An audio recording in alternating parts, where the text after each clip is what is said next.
അസ്സലാമു അലൈക്കും റഹ്മത്തുള്ളാഹി തആല വബറകാത്തു. തൻ്റെ പ്രിയപ്പെട്ട ശിഷ്യ ഹാദിയ അവൾ പറഞ്ഞ ആ ഒരു വാക്കുകൾ അന്ന് ആഷി ഉസ്താദ് ആലോചിച്ചു. എന്നാൽ അവൾ പറഞ്ഞത് എന്താ? ഉസ്താദേ, എനിക്കിവിടെ സുഖമില്ല ഉസ്താദേ. എന്തായിരിക്കും അവൾ പറഞ്ഞതിൻ്റെ ഉദ്ദേശം? അവൾക്ക് എന്തായിരിക്കും പറ്റിയിരിക്കുക? ഉസ്താദിൻ്റെ മനസ്സിൽ അങ്ങനെയുള്ള ചിന്തകളായിരുന്നു. എന്തൊക്കെ തന്നെയാലും അവളുടെ ബുദ്ധിമുട്ട് തീർത്തു കൊടുക്കട്ടെ പടച്ചിറമ്പ്. എന്തൊക്കെ തന്നെയാലും ഒരു പക്ഷേ അവളുടെ ഭർത്താവിൽ നിന്ന് അല്ലെങ്കിൽ ഫാമിലിയിൽ നിന്ന് അങ്ങനെയൊക്കെ ആയിരിക്കും.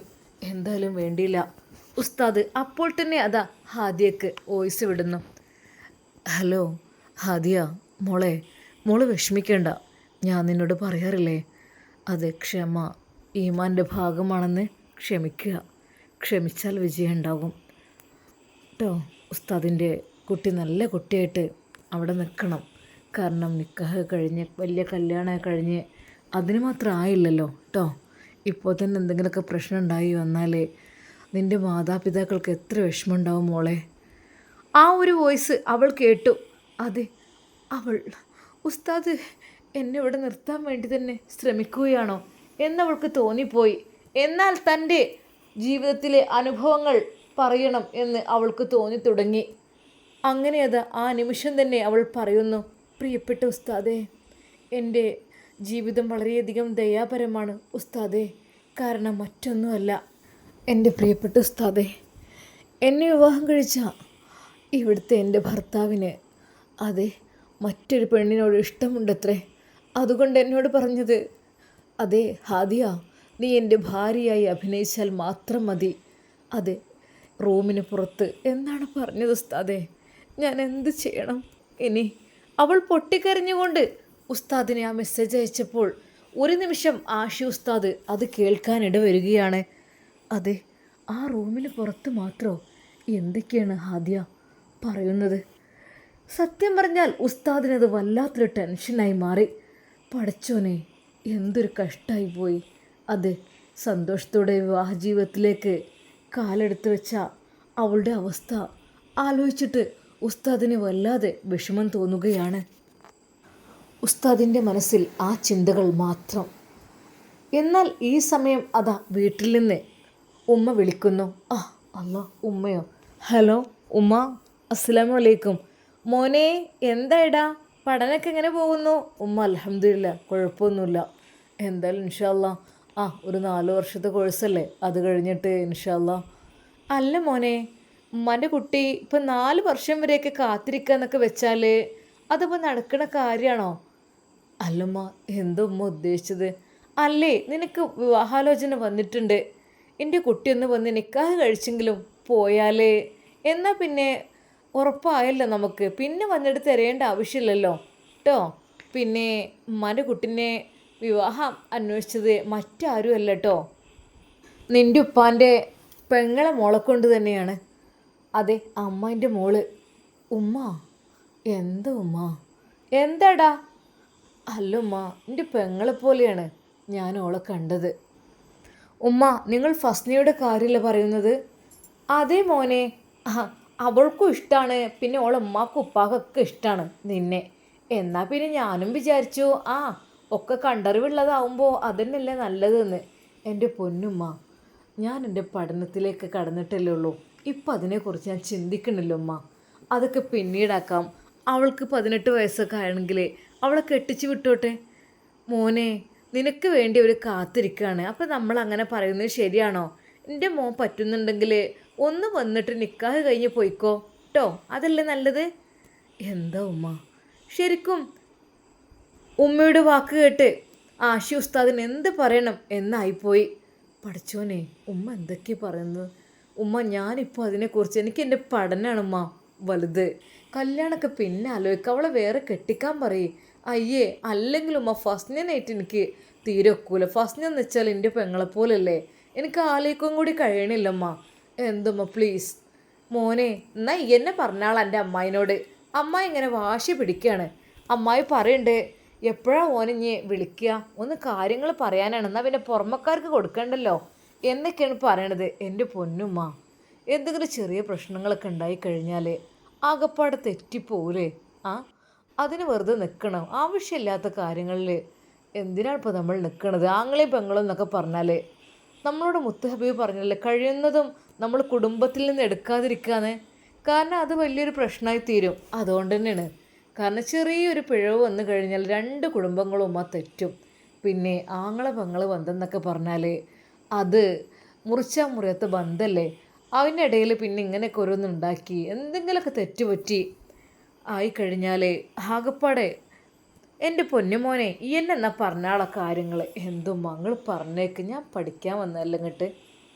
എന്നാൽ ഈ സമയം അതാ ഹാദിയ കരഞ്ഞുകൊണ്ടുള്ള മെസ്സേജ് അയച്ചിരിക്കുകയാണ്. ആഷി ഉസ്താദിന് എന്ത് ചെയ്യണമെന്നറിയുന്നില്ല. അത് ഹാദിയുടെ കാര്യം ആലോചിച്ചിട്ട് എന്തൊക്കെയോ വിഷമങ്ങൾ. ഹാദിയ എന്തൊക്കെയോ എഴുതി വിട്ടിട്ടുള്ളത്. പഠിച്ചോനെ, അപ്പം അവൾ അത്രയധികം വിഷമത്തിലാണല്ലോ. അതെ, അവളുടെ മുമ്പിൽ വെച്ച് അവളുടെ ഭർത്താവ് മറ്റൊരു പെണ്ണുമായി സല്ലപിക്കുന്നെന്നോ? ഓ, അതൊന്നും ഒരു പെണ്ണിനും സഹിക്കാൻ കഴിയാത്ത സംഭവം തന്നെയാണ്. പാവം ഹാദിയ, ഓൾ ഒരുപാട് അനുഭവിച്ചല്ലോ റബ്ബേ. ഈ ചെറുപ്രായത്തിൽ തന്നെ അവൾ ഇത്രമാത്രം അനുഭവിക്കാൻ പഠിച്ചോനെ, എന്തപ്പോ അത് ഇങ്ങനെയൊക്കെ. സത്യം പറഞ്ഞാൽ ഹാദിയുടെ കാര്യം ആലോചിച്ചപ്പോൾ ഉസ്താദിന് നല്ല ടെൻഷൻ വന്നു. ഒരു നിമിഷം ഉസ്താദ് പടച്ച റബ്ബിനോട് ദുആ ചെയ്തു. അല്ലാ, അവളുടെ പ്രശ്നങ്ങൾ എന്തൊക്കെ തന്നെയാലും നീ തീർത്ത് കൊടുക്ക് അല്ലാ.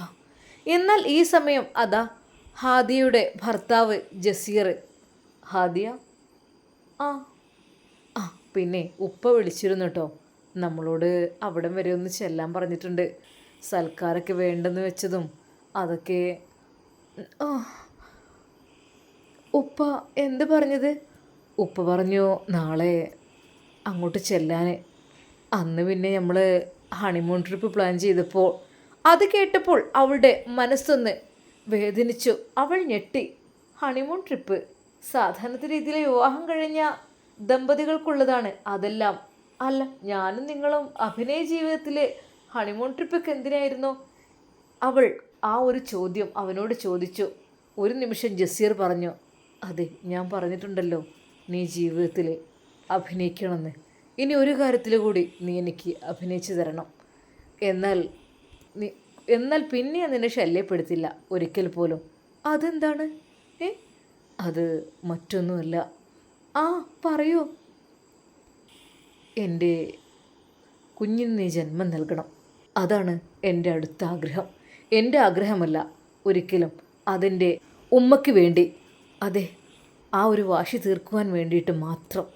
അതെ, അവരുടെ മുമ്പിൽ ഒന്ന് കാണിച്ചു കൊടുക്കുവാൻ വേണ്ടി മാത്രം. അപ്പോൾ നീ ഒന്നുമല്ല എൻ്റെ ഭർത്താവായി കണക്കാക്കണ്ട. ഓഹോ, അപ്പോൾ നിങ്ങൾ ഒരു വാടക ഗർഭപാത്രമാണ് അത് ആഗ്രഹിക്കുന്നത് അല്ലേ? അവളൊരു നിമിഷം അവളുടെ മഹറിലേക്ക് നോക്കി. റബ്ബേ, എന്തിനു വേണ്ടിയിട്ട് ഈ മഹർ? ഒരു നിമിഷം അവൾ ചോദിച്ചു. അതെ, ഈ മഹർ എന്തിനാണ് എൻ്റെ കഴുത്തിൽ കെട്ടിയിരിക്കുന്നത്? അത് നീ എൻ്റെ ഭാര്യയാണെന്നറിയാൻ എല്ലാവരുടെയും മുമ്പിൽ. അല്ലാതെ പിന്നെ ഞാനെന്ത് ചെയ്യും? ആ, അങ്ങനെ അല്ലേ? എന്നിട്ട് ഇപ്പോൾ എന്താ പറയുന്നത്? നിങ്ങളുടെ കുഞ്ഞിനെ ഞാൻ പ്രസവിച്ച് തരണം എന്നുള്ളത്.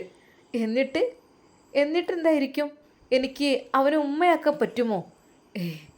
അത് ഞാൻ ആഗ്രഹിക്കുന്നില്ല. അവന് എൻ്റെ കുഞ്ഞായിട്ട് വളരണം, അതുമാത്രം.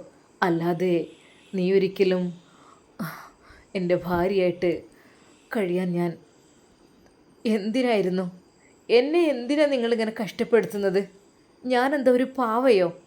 നിങ്ങൾക്ക് വേണ്ടി മണവാട്ടിയായി നിങ്ങളുടെ മുമ്പിൽ, ആളുകളുടെ മുമ്പിൽ നിൽക്കുന്ന ഒരു പെണ്ണ്. പിന്നീടിപ്പോൾ പറയുന്നത് കേട്ടില്ലേ? എനിക്ക് ഒരു കുഞ്ഞിനെ ഗർഭം ചുമന്ന് തരണം എന്നാണ്. ഇത്രയധികം നീചമായ സ്ഥലത്താണല്ലോ റബ്ബേ ഞാൻ വന്ന് പെട്ടത്. അവൾ ഒരു നിമിഷം ആലോചിച്ചു. എന്നാലും അവൾ ദേഷ്യമൊന്നും പുറത്ത് കാണിച്ചില്ല. നാളെ ഉപ്പ വരാൻ പറഞ്ഞോ? അതെ, നമുക്ക് പോകണം കേട്ടോ. ഓക്കെ, എപ്പോഴാണ്? എനിക്ക് ഓഫീസിൽ കുറച്ച് വർക്കും കാര്യങ്ങളൊക്കെ ഉണ്ട്. അത് കഴിഞ്ഞ് ഞാൻ വരാം. എന്താ? അവൾ തലയാട്ടി. എന്ത് ചെയ്യാൻ? ഇത്രയധികം ഇങ്ങനെയുള്ള മനുഷ്യത്വമില്ലാത്ത ആളുകളെ ഞാൻ കണ്ടിട്ടില്ല. അതേ, സ്വന്തം മഹർ, നിക്കാഹ് കഴിഞ്ഞ മഹർ കെട്ടിയ പെണ്ണിനോടാണ് പറയുന്നത്, നീ എനിക്ക് എൻ്റെ കുഞ്ഞിനെ ഒന്ന് ഗർഭം ചുമന്ന് തരണം വാടകയ്ക്ക് എന്ന്. എന്താന്നില്ലേ ഇതെന്താ വാടക ഗർഭപാത്രമോ? ഹേയ്, അറപ്പ് തോന്നുന്നു എല്ലാം കേട്ടിട്ട്. ഇവിടെ നിന്ന് എങ്ങനെയെങ്കിലും രക്ഷപ്പെടുകയല്ലാതെ വഴിയില്ല. പക്ഷേ അങ്ങനെ രക്ഷപ്പെടാൻ പറ്റില്ലല്ലോ. ജസീർ പെട്ടെന്ന് അങ്ങോട്ട് വന്നു. എന്താ ഹാദിയ തീരുമാനിച്ചത്?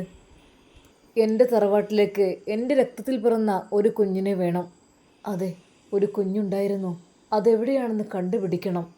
ഒരു പക്ഷേ തൽക്കാലം എനിക്ക് എൻ്റെ രക്തത്തിൽ പിറന്ന ഒരു കുഞ്ഞിനെ വേണം എൻ്റെ തറവാട്ടിലേക്ക്. അതെൻ്റെ വാശിയാണ്. നീ എൻ്റെ ഭാര്യയായി കഴിയണം എന്ന് ഞാൻ ഒരിക്കലും ആഗ്രഹിക്കുന്നില്ല. അതെ, പക്ഷേ ഒരു കുഞ്ഞിനെ എനിക്ക് വേണം. അതെനിക്ക് അത്യാവശ്യമാണ്. ശരിക്കും അവൻ്റെ ആ വാക്കുകൾ വീണ്ടും കേട്ടതോടുകൂടി അവൾക്ക് മനസ്സിലായി, ഇല്ല, ഇനിയും ഇവിടെ നിന്നാൽ എൻ്റെ പലതും എനിക്ക് നഷ്ടപ്പെടും. ഇപ്പോൾ ഞാൻ ഫ്രഷാണ്. അതെ, ഞാൻ ഒരു തെറ്റും ചെയ്യാത്ത പെണ്ണാണ്. എനിക്ക് എൻ്റെ ശരീരത്തിന് ഒരു കേടുപാടും സംഭവിച്ചിട്ടില്ല. ഇല്ല, ഞാൻ നല്ല രീതിയിൽ ഞാൻ നിക്കാഹ് കഴിഞ്ഞ് വന്ന പെണ്ണാണ്. പക്ഷേ എന്നെ അയാൾ ഒന്ന് സ്നേഹത്തോടെ ഒരു ചുംബനം പോലും എനിക്ക് തന്നിട്ടില്ല. ആളുകളുടെ ഇടയിൽ വെച്ച് കൈ പിടിക്കും, നടക്കും, ചിരിക്കും, സംസാരിക്കും, അത്ര തന്നെ. ഒരിക്കൽ പോലും അദ്ദേഹം എന്തിന് ഞാനങ്ങനെ വെറുതെ ഒരിക്കലുമില്ല. ഇവരുടെ വിചാരം എന്താ?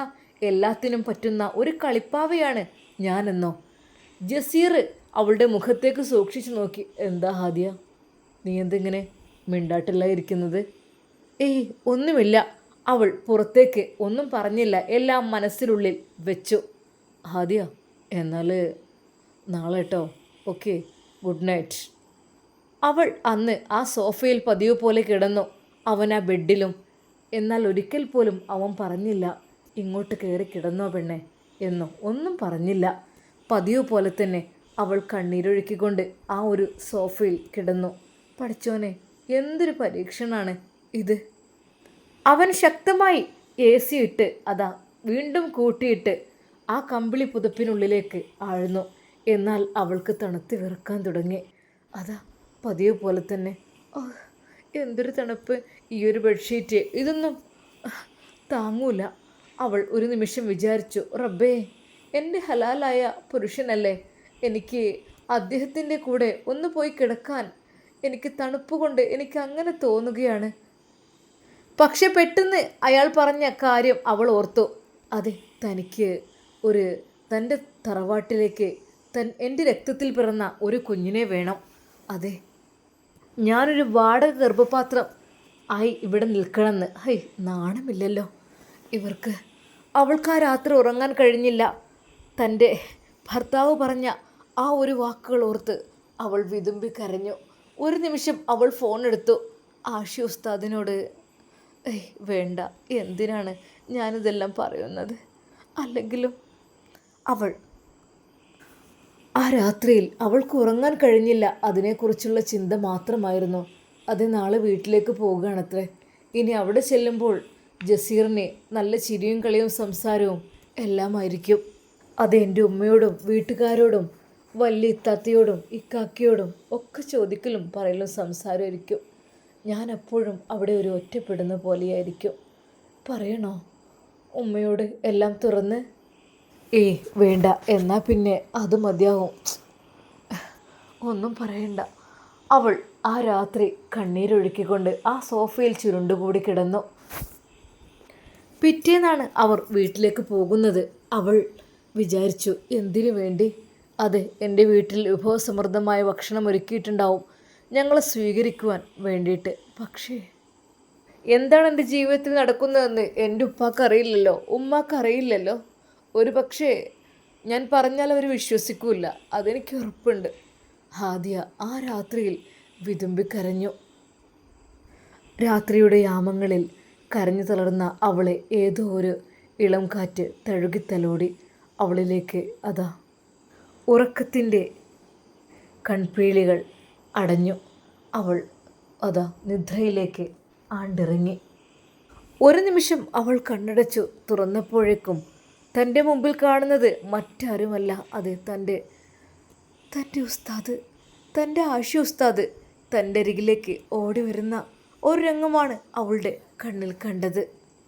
മോളെ ഹാദിയ എന്നുള്ള ആ ഒരു വിളിയും ഉസ്താദ് വിളിക്കുന്നു. ഒരു നിമിഷം അവൾ ഞെട്ടി ഉണർന്നു. അല്ലാ, പഠിച്ചോനെ, ഉസ്താദല്ല, അതെ, അതാ ഞാൻ ഈ സോഫയിൽ വിവാഹം കഴിഞ്ഞ അന്ന് മുതൽ ഇവിടെ കിടക്കുകയാണ് റബ്ബേ. ഇവിടെ ഞാൻ കിടക്കുന്നത് എന്നെ വിളിച്ചത് ഒരിക്കലും മറ്റാരുമല്ല. അതെ, ആഷി ഉസ്താദ് തൻ്റെ മുമ്പിലേക്ക് തൂവെള്ള വസ്ത്രം ധരിച്ചുകൊണ്ട് അതാ വന്നിരിക്കുന്നു, മനോഹരമായ ആ ഒരു പുഞ്ചിരിയോട് കൂടി. ഇൻഷാ അല്ലാ നമുക്കിതിൻ്റെ ബാക്കി ഭാഗം നാളെ കാണാം. അതുവരേക്കും എല്ലാവർക്കും അസ്സലാമു അലൈക്കും വറഹ്മത്തുള്ളാഹി തആല വബറകാതുഹു.